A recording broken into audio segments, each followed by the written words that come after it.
So, as a hunter, screening as a hunter is essentially making yourself essentially invisible so the deer never know you're there. Your scent is one thing. I can't take care of that for you by doing screening, anything like that. So, in Michigan, one of the biggest things you see is a big tower blind sitting out in the middle of the field, wide open. Now, as if I was a deer, I would focus on that point all the time because that'll Mhm, you'll know when he's there. I mhm, they will watch you walk out to your blind. I mean, that it you say it now and everybody's, "Oh, that makes sense." Well, why do you do it then?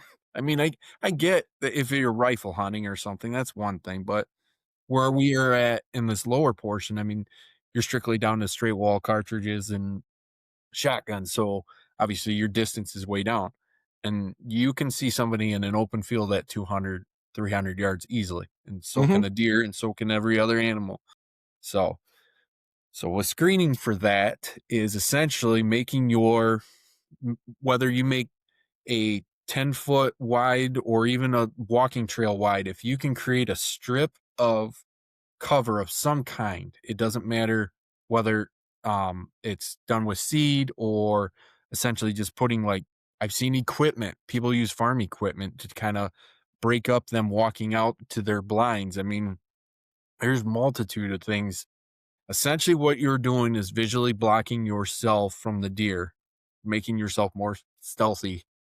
mhm, So I've seen screening used, but I'd say seed wise, basically to they plant it right along the wood's edge. Well, the reason being is essentially you have a trail that you come through the woods, and if you come up to a field, let's say a field edge or whatever, all that screening along the field edge, you can get to your stand and then you're above all your screening.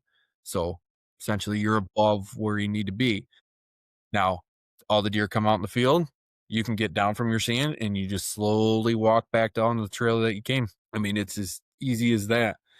Um, right, and Now, then they're none the wiser because they can't see you, and if the wind's in correct. your favor, they don't smell you. Nope. I mean, they might tolerate hearing you, depending upon the time of year and, Mhm. what type of pressure they've been under. They might tolerate hearing you a little bit more than anything else, but they're definitely gonna be on alert if they hear you going through, so I get trying to walk quiet through there. Um, Honestly, I think best case scenario for most people, especially if they have it now, this isn't everybody, right? Is if there's a creek that they have access to that's not too deep. Obviously, you don't want to be wearing one. Some people will. Some people will wear their waders and that's how they'll access their areas. But you got that 100%. creek, if you got that creek bed, usually it's a little bit lower topography than the actual field itself.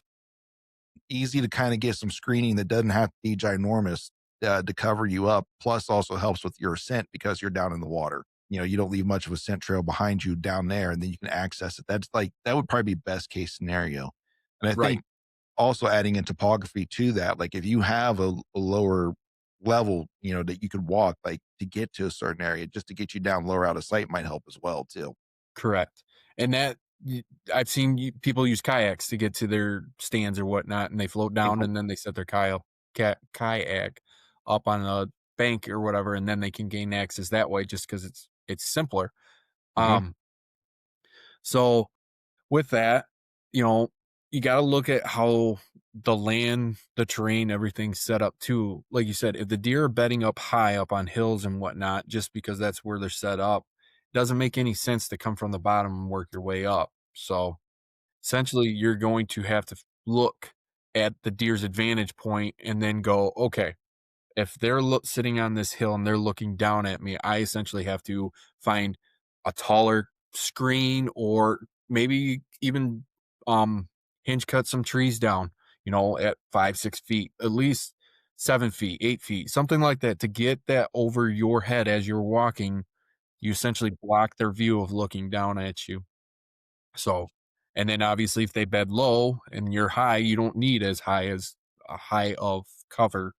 So it's almost the best way I can see to figure out if you need screening or not is have somebody stand out where the deer supposedly are mhm. and watch you walk to your stand.